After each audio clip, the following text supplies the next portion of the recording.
Thanks. So who else we have here? All right. So Ken, let's talk about your okay. So tell everyone, like, you originally wrote your wife up on which company? Okay, I originally wrote my wife up on CFG. Okay, CFG denied her. We were really surprised why she got denied. Yeah. So they couldn't tell me. They said the only thing that we could say is order an MIB report. So which I did. I ordered an MIB report, but before ordering an MIB report, I called the Mutual of Omaha, and I explained that she was denied, and they said put the application through because we're going to look at the prescription report, and if there's no prescription report issued, if it's clear, we'll accept her. Then I wrote with Mutual of Omaha, wrote it up. They declined her. So in the meantime, while I was waiting for the answer from Mutual of Omaha, I get my MIB report mailed to us. And it states in her MIB report that she has a malignant tumor, which is a cancer-growing tumor that grows rapidly throughout the body. Oh my gosh. And she doesn't. No, definitely not. She doesn't take one prescription. She takes absolutely nothing. She doesn't even take a cold pill. Oh my gosh. So, wow. so I called MIB. They called me yesterday, and they sent me some forms to fill out. We got to fill out the forms with some doctor's notes, and then we should be good to go. Oh my gosh. Yeah. You know, I've heard about mistakes on MIB reports. So why don't you explain to the new people what an MIB report is? An MIB report is a Medical Information Bureau report. It states that a doctor could actually put on a history or something that's dangerous on your report, and then when the insurance company looks at it, they will tell you yes or no. All depends on the condition of on the report. Yeah. So the report, everyone has one, and doctors and other medical providers will report on their, anything significant. So when they do underwriting, which is why underwriting can be done a little bit more efficiently without doing blood and urine, is that if you apply for insurance, health insurance or life insurance, all these companies consult the MIB on each person. And then they use that to sometimes decline people because of information on the MIB. The problem with that is sometimes, as we just found out with Ken's wife, that sometimes that information can be erroneous, right? And could be, misreported. Sometimes there are codes.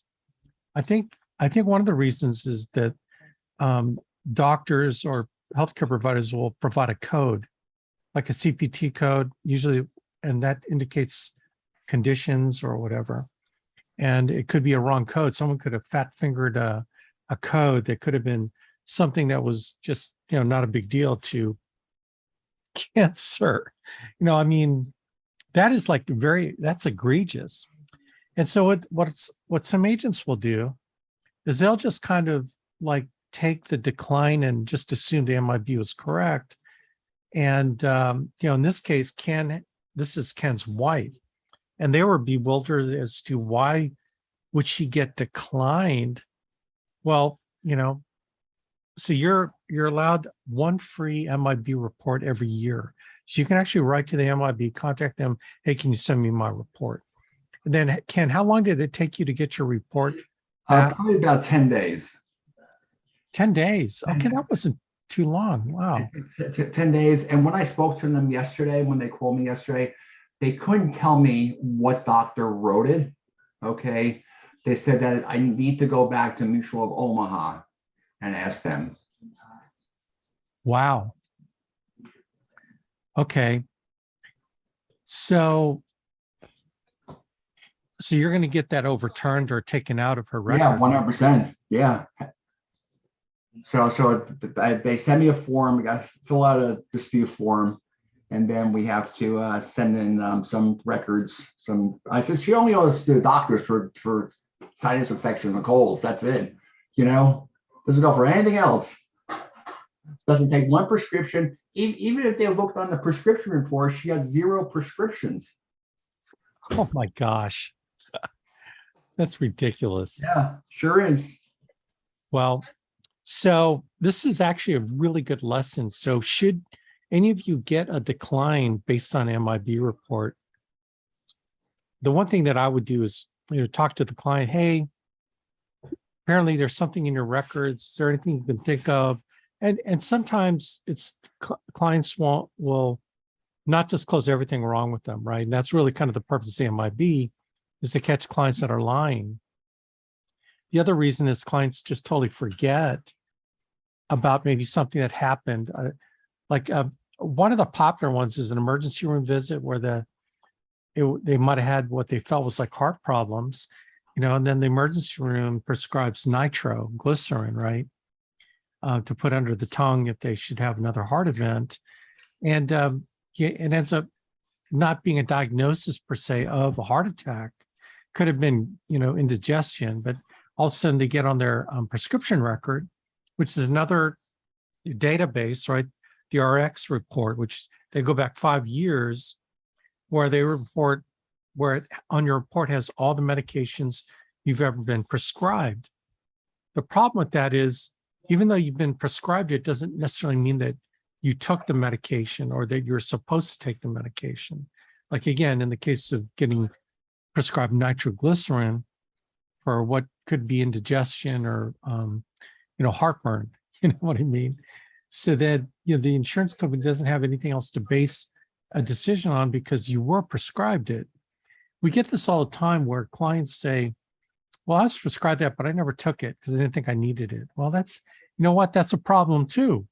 The problem is you were prescribed it. You should be taking it if you're supposed to take it. Otherwise, your condition is not being managed, right? Not being managed. And so that's as bad as, the type of medication is not taking your medication. So underwriting can be a real maze that you have to navigate with the client, particularly the clients that are like innocent, and then because they're guilty until proven innocent. So we have to kind of do our due diligence as well, not to spend an inordinate amount of time, but to actually write something that makes sense for the client and that they can actually get. So we really need to advocate for our client if in fact we really know that they answered truthfully or they did, to query the MIB and have the MIB send the information so we can take a look at it. It makes sense when you're serving a client to go the extra mile. This is the Napoleon Hill, Think and Grow Rich, talking about going the extra mile for a client. There might be a medication in their RX report that shouldn't have been there. So, you can request that. So there's a lot of reasons to advocate for your client. Another thing is, if it is declined, you can get it overturned. Sometimes if so one of the things is the use of drug. Maybe the use of the drug is, drugs can be used for several different reasons. The main reason people think of, and then there's the off-brand or what I call off-label use. So sometimes certain medications are prescribed for off-label use to treat a condition. Sometimes the off-label use is a normal condition that's not declinable, while the label use is a declinable or a condition that would downgrade them to a graded benefit program. So a lot of times when we explain what's going on with them, we need to put extra information in the application that explains the condition and the use of the medication for that particular condition versus, the other conditions. So we really got to be very careful. And in the underwriting tool, it does try to help you make a distinction between, or distinction on how that medication is being used for the client. Okay, so that's why it's important that you put the reason they're using that medication. So underwriting is, once you learn it, underwriting, then you can really be more effective with your client at getting declines overturned, right? And again, it doesn't happen in every case, but there are cases where you can go back and justify why the client, you call back to the underwriting and really find out. Now there's only so much they can tell you. They can hint around a little bit, or they'll kind of tell you, well, it was how the questions were answered makes us feel like that question was not answered correctly. So you ask them which question is the one in question. And if they say number 4, okay, and the number 4 is the one with the heart attack, stroke, heart events, then it's like, okay, that gives you a little bit more. They're not going to tell you exactly because they can't disclose it to you, the agent. The most they can do is write a letter to the client if the client requests the basis of the underwriting decision. Okay. So, for you new people out there, Tim, Hamza, these things are you going to learn eventually when you start, getting declines and then wondering why was it declined. And so the first thing you should do when you get a decline is to call the carrier and ask them, hey, my client got declined. Is there anything you can tell me? Now, knowing they can't tell you, they could tell you like what part of the application caused the decline. So just try to probe, and then ultimately the only way you can really do it. Or sometimes they can tell you, well, based on the information on the MIB, or based on the information on the motor vehicle report, or based on the information on the prescription history, we had to decline the client. So that kind of narrows it down from all these reasons to, okay, it's a medication. And then you sit down with your client, kind of really go over, okay, in the last 5 years, what, any medications that you were prescribed, but you didn't take. Because people mostly disclose the medications that they're taking, not the ones they were prescribed and don't take or anymore, right? So, so Karen Musil, have you gone back to get a decline overturned? Yes, I have done that various times. Tell us about your process to give us, tell us a story, about what happened in those situations that you can remember. That's what I'm trying to do, is just remember. It's like I know it's happened, but can I remember when this happened? Yeah. I know I have. Generally, it has involved enlisting our known contacts at the carriers, whether that's Todd at CFG or Bruce or Cheryl at Foresters, or when we had Brent or, one of the newer guys at Mutual of Omaha. It's a matter of having them involved to not say bend the rules, but like you say, ask for another look. The automatic process may kick something out as a decline, but me trying to go just straight to underwriting and say, will you take another look at this, doesn't carry the same weight as them going back to the head of underwriting and saying, could you please take another look at this for this agent? Yeah, you hit the nail on the head, Karen. What does Andy say? Make friends with them before you need them. Yep. And what's the best time to make friends with the Alliance carrier contacts? At our conferences and events and trips and all the places you can find them. If they come to a training near you where it's people in your town, get there. Yeah, and you know what? You think that they meet a gazillion agents, and then while they do, they'll have some memory of you. If you've met them at a conference, you give them your card, and they may not even remember your face, but maybe they remember talking to you. But they'll remember when you called them about a particular case. And Karen, doesn't it help when you're not whiny, that you're really just asking for some help and not being angry, right? Not being emotional? Does that help? Absolutely. You have to stay level-headed, be kind, be calm. Don't say I you have to fix this, this is wrong, say, would you please, if you can help me with this, I'd really appreciate it. Let me know if there's anything else you need from me. I guess as I'm talking about it though, like one that comes to mind that wasn't an overturn per se, but it was just help to process, was one with CFG, where it was a death claim during COVID and the person died out of the country.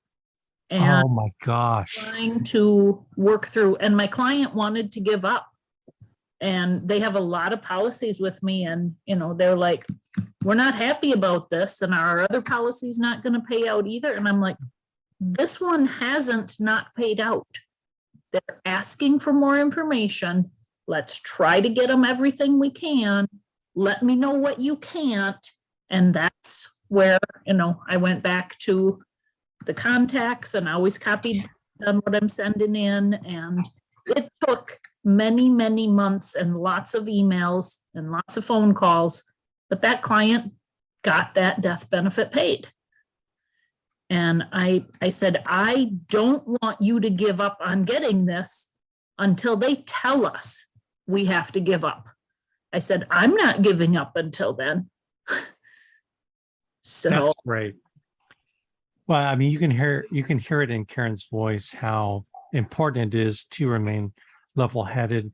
And you might take a lot of heat from the client. Like the client will be emotional. They'll be, they're gonna jump to all kinds of conclusions. I thought you told me this company is a good company, and they and you just have to I always try to look at it from their point of view. Like, you paid all this money, they paid the insured paid all this money for this policy, and you expect it to do what it's going to do, and then there are hiccups in trying to get the death benefit paid. You always got to put yourself in their position, like the ultimate in empathy, right? Look at it from their point of view, and then you understand. Look, I understand where you're coming from. I'm going to do my best to resolve this. If you're willing to work with me, we'll see what we can do. Just give them that reassurance, and then really follow through on what you promised. This is where we get paid to do what we're supposed to do, which is advocate. We really advocate. Now, if you look at it from the company's perspective, we're the go-between. We're the ones that represent the carrier, but at the same time, we represent the client as well. And so we have to take that responsibility serious when it comes to any hiccups in the process. And I think it's a position that we should be proud that we're in, to be able to help clients. And I remember one client, I was helping her out, and she told me 10 years before that her policy on her husband died. At the time, her husband died, and she knew there was a policy, but she couldn't get any death claims started. And then found out that the company went out of business, right? Well, insurance companies really don't go out of business. Well, they do, but the policyholders, how do I explain this? Every state has an organization of insurance carriers that back each other up. So, if an insurance company goes out of business, the state insurance commissioner will find another company that will honor their policies. That's a simple way to put it. It's more complicated than that. I'm not going to try to explain it, all the way, but suffice it to say that because you'll get the question from clients, well, how good is this company? What if they go out of business? Well, you can tell them, let me just say this. You can tell them that their policy, based on the guarantee association in their state, will ensure that their policy will be paid as long as they keep making their premium payment. And each state has a guarantee associated of carriers that will pick up those policies. Like, they'll buy those policies out and they'll honor the death benefit. So the only problem not a problem, but you can't sell a policy you can't tell people that. Like, you can't tell them, you can't sell a policy based on that. if they ask you the question, you can tell them that their insurance policy, as long as they make the premium, will be paid out. The state commissioner is ensured that, the guarantee will guarantee that your policy get paid out. Well, you can tell them that, but you can't sell policies that way. I can't remember the compliance issue with regard to explaining about this guarantee association, but you can't sell policies telling them about this guarantee association. Let's ask, probing questions like, why, is this company going to be around? So anyway, that's what I've learned over the years. But, rest assured the company, will be backed up. So what I did, getting back to the story, right? So she told me the name of the company that went out of business. So I talked to Jim Henson. Jim Henson is the Alliance's Gandalf, okay, for want of a better word. He's our wizard. He's been around the business for like 60 years, like a long time. And so he knows everything about everything, and he knows all the players in the insurance business. And he put me in the right direction. He goes, well, that company got bought out by, their policy got bought out by this company. Oh, okay. So I ended up calling that company, referenced the policy number, and the client said, yes, we can put a claim through. And so I think it was $25,000 that she got 10 years later because of her telling me about her situation. I thought, you know what, I bet you I could find that company, So it was one of those things that made me feel real good that, I think God sent me there to take care of that. And then, we wrote another policy, I think, on her current husband, and everything was just great. But she was just very grateful. And it was just really good feeling that we were able to help someone with that. So, understand your vocation as a life insurance agent it's not limited to just writing apps on people. It's advocating for them. And you got to be careful from getting jaded from people that aren't fully disclosing their health, where you get a decline because the person didn't tell you all that's wrong. You're going to get those people that think that if they go through 5 different agents, eventually they're going to find the agent where they can get approved. Well, you have to explain to your clients that's not the case. Sometimes you almost want to lead with that idea before you ask questions. It's like, hey, Mr. and Mrs. Smith, that all your health and all your prescription medications exist in this database in the sky. And so anytime you apply for life insurance or health insurance, they're going to tap that database.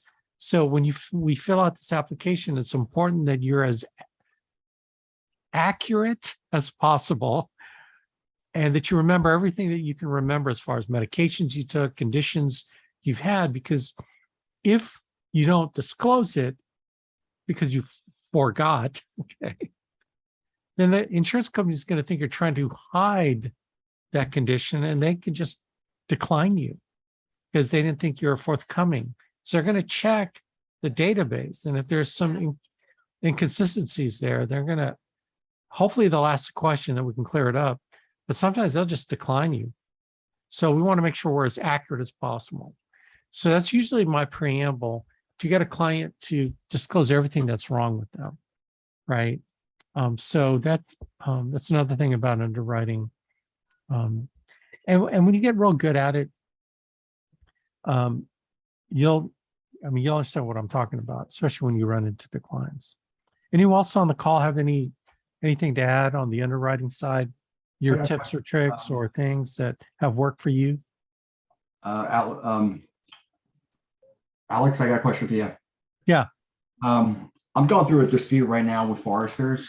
I did a policy last month, a fully underwritten policy for $500,000, and probably the first week of last month, and they declined them.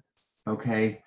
Blood work came out good, declined them due to, they said that he had an opioid use. Okay. He didn't tell me this. Okay. He told me he's taking a very light, mild painkiller. Okay. Because he had back issues. Okay. He's a gym instructor. and he's a fitness trainer for the local YMCA. Came back as a decline. I wrote Forrester's and I explained this situation. And he also got a note from his pain management doctor that he was not taking any opioid pills. Okay, but on the prescription report it says opiate that he was taking the drug. Okay, but he filled it, and a week later he returned it back to his doctor because he didn't like what it was doing to his body. So Wow. in the meantime, Forrester's last week, the underwriter, they emailed me and they said that they ordered a 236-page doctor's report from his pain management doctor to go through step by step which way they're going to go with this. But in the meantime, he's getting letters from his personal doctor. He's in perfect health. His pain management doctor says he's not taking any opioid drugs. And now we're just going through his process now, and they're trying to see what they actually can do. Okay. Well, that's good. So here's the positive news is that they're willing to look at the records, the APS, the attending physician statement from both his doctors. And if they're willing to look at it, typically when they request that, they have their medical doctor on their underwriting staff look at the records. And what they're looking for is, is he actually using it? Just so that everyone understands, the opioid use in the United States has gone to epidemic levels, and they're creating junkies, opioid junkies, and that's been a problem for years, and that's why now, if you're on an opioid for X number of painkillers for X number of weeks, you have to go see a pain management doctor. And that's really all they do is manage pain, and they try to, keep people off opioids. That's what they're supposed to do. But if they have to, they got to monitor it real close. So good news is you're doing everything you're supposed to do in terms of getting it reviewed. So you're doing all the right things, and it's good because, what I've found, there's some carriers that are just real, they're not going to overturn anything, even though you try. Forrester's has been known to, they're willing to work with you as far as my experience with them. And so you did the right thing, dude. That's great. That makes me really happy that you're going the extra mile for the client. You know what I'm saying? So yeah, he's a gym instructor, and he works out all the time, and he's on very mild pain pills. He said no opioid use whatsoever. He says he doesn't know where they're getting it. So I said they're getting it through the doctor's report. That's where it's coming from. Well, the prescription report. That's the one thing about prescription reports is that they record prescriptions as they're administered, but they don't report that a medication is no longer being prescribed, or they see it for a while, but then it's not like the opposite, right? So that's why you have to kind of go to the lengths you have to in order to get it issued. But you're doing the right thing. You really are, man, and I appreciate that. Keep me posted on that. All right. Yes, I will. Let me know if I have to talk to Bruce Barak, Okay. our Forrester's. Really appreciate it. Thank you. Forrester's guy. Thanks. Yeah. So that's good. Yeah, I think I saw that email come through. So I'm glad you updated me on that. It's look, we have a job to do, and that's the full job, is advocating for the client, and you have to take it serious. And here's one thing is, if you're brand new, do not fret. Okay. It's like, well, I don't know what to do. Well, you got a client declined on anything, talk to me, and then we can talk about it. And then what I'm going to usually say is, you call me, say, Alex, like, my client got declined. What do I do? I go, okay, so tell me about it. What did the insurance carrier tell you, indicate any, area why it was declined? No, they didn't. Okay, so then I'm going to recommend, why don't you call the underwriters, find out, was it a prescription? See, they get the MIB, prescription check, and motor vehicle.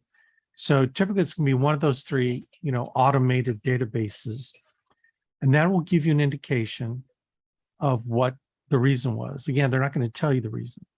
Okay. And then the next one is, if they say it's due to what was disclosed on the application. Okay. Then ask what specifically in the application, what question number was it that caused the decline? So again, they can't tell you specifically, but they could tell you question number. Okay. And these questions, they've got a million things in it. So it's one of those 10 conditions, but at least you narrowed it down. So once you get as much as you can from the underwriter, then you ask them, this is what I'll ask is, if it's a term policy, I'll ask them, okay, so what if they applied for the whole life? Like if, for example, CFG, they got declined on Safe Shield. I say, well, let me ask you a question based on what you know. If I applied for the choice whole life product, do you think that they would get underwritten on that? Okay, so again, I'm trying to, if they say, well, yeah, it looks like we've covered with that. Okay, great. Graded or full benefit. So it kind of gives you sort of, where they decline on the term, but they could maybe get the whole life. That tells you a lot about why they got declined. So then you come to me, and then you get all that information. Then we can formulate a game plan on how to get it overturned if it can be overturned, right? So if you find out those things, then we got something to work with. And so when you come to me, that's what I'm going to ask you to do. So you might want to just go ahead and do that, and then come back with me with all the information. But either case, that's all right. I mean, you can check with me, and then we can go for the next step in helping that potentially get that case overturned. Don't just throw it away, man. Don't just assume that, oh, we're not going to, you're not going to do every single or be able to turn every single one of them around. But I tell you what, man, the one that you do is the one that you should have, right? The one that you get overturned is the one you should have gotten overturned, because you go to these great lengths to serve the client. Does that make sense? I know, John, you run into ones that totally frustrate you, don't you? And when it gets stuff through underwriting. Hello? Yeah. Hey. Hey. So yeah, sometimes it does get frustrating, but Karen had the best advice. First of all, I always say, you want the tough cases, right? Because a lot of guys are just looking for the easy ones and they walk away from them. So you kind of want the tough ones. That's in my opinion anyway. I feel they bear good fruit. But yeah, Karen gives the best advice. You really have to be friendly with these people and just get them on your side and just let them know. Like, I'm always like, Alex, like I'll vent to Alex, about some displeasures I feel about them. But then my email to them will always be like, thank you so much for your help. I truly appreciate it. So you want to get them on your side. Karen gives the best.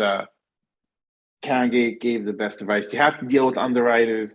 It's nature of the business. And listening to Alex awakens you that we're not just selling insurance. We're really their advocates.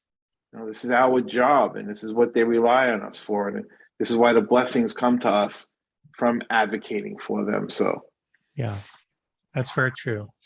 Now okay. So let me tell you the other side of the other side of the story. We've had Forrester's policies get rescinded. Alex, what's a rescinded policy, you ask? A rescinded policy is a policy that's gone, actually, it doesn't actually matter if it's gone beyond the 2 years. Like, did you know that policies can be rescinded even past the 2 year of the 2 year free look period? No, it's not the free look. Oh man, it's the 2 year, it escapes me now. We tell the clients, okay. Testability. Yeah, contestability period. Thank you, Karen. I know my birthday's coming up, man, and I'll hit that 62. I can't believe that. So anyway, so the contested failure is 2 years. Did you know that a carrier can rescind a policy based on false information that was disclosed at the time of application? Did you know that? So foresters, they will randomly, quote unquote, randomly pick cases. And it doesn't matter if it's 2 years or 4 years, 5 years. I've seen it happen where they examine it, they investigate, they find out that the person was lying on their application, and then they rescind it. And they'll actually refund them the premiums, and then they'll charge you back on it. I mean, I can't imagine Karen getting any of hers rescinded, and it's not the agent's fault. Sometimes agents will try to get away with stuff, so it could be the agent's fault, but and I don't know how they find out. They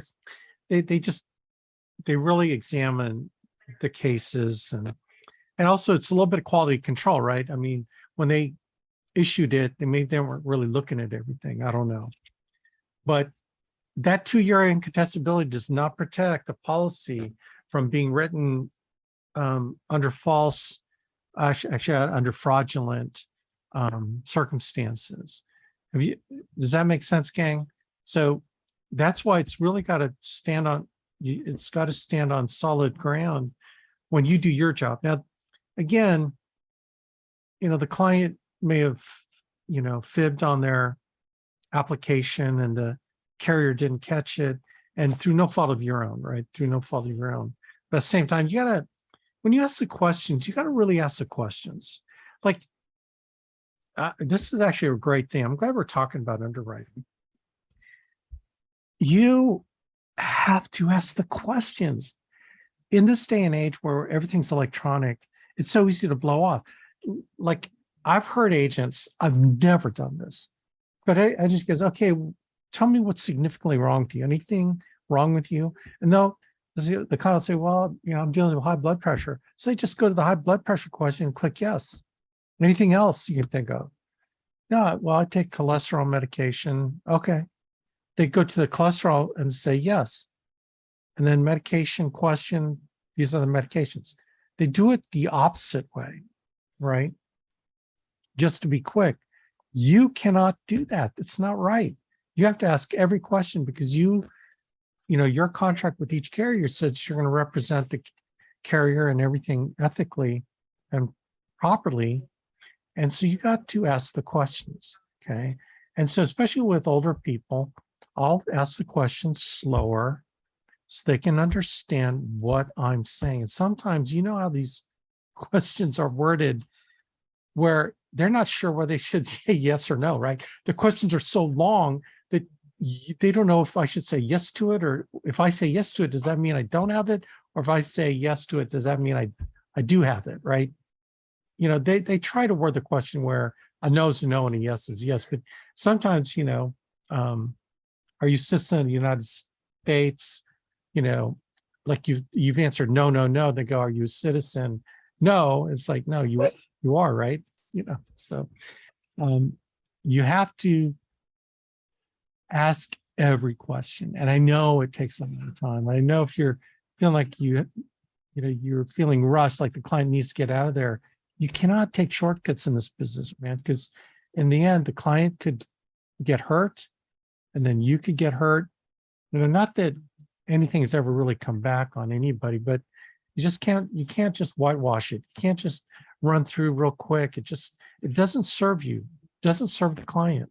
That stuff always comes back on you in a bad way. You don't want that. And that's why I love having the newer people on these calls, so you can learn that this is, there's a lot to learn in the business.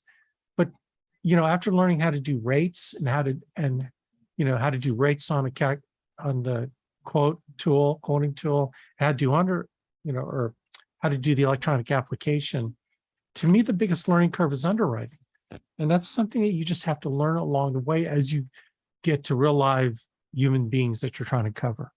We can't possibly possibly prepare you for every underwriting scenario that you're going to encounter, because you never get out in the field. You'd study for a year and never encounter every possible thing you can encounter. That's why you learn as you go along. And that's why you need to not really depend on your thought process, because it's not been developed yet. Depend on the people that know more than you that can help you.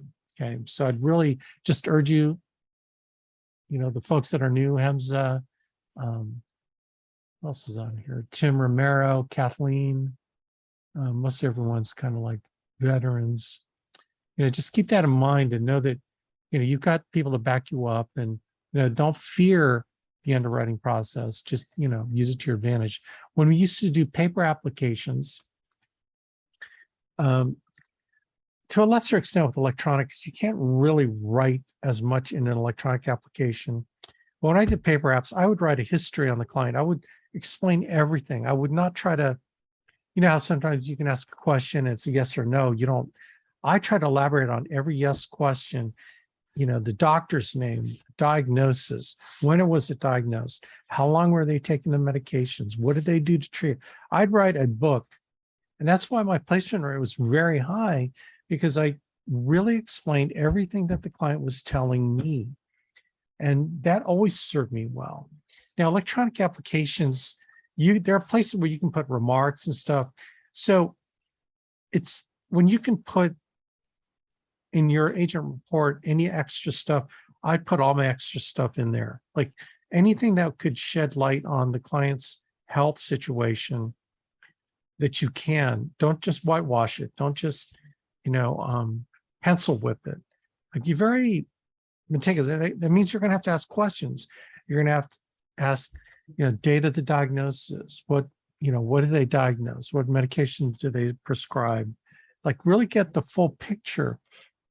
So were you ever taken off the medications? You were. How long ago was that?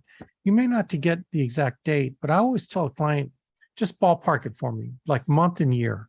Was it in the summertime? Was it in the winter? So I try to narrow it down to the season. So it's in the winter. Was it December? Was it January? January, maybe. Do you think it was early in the month or later in the month? I try to put down as best they can remember, right?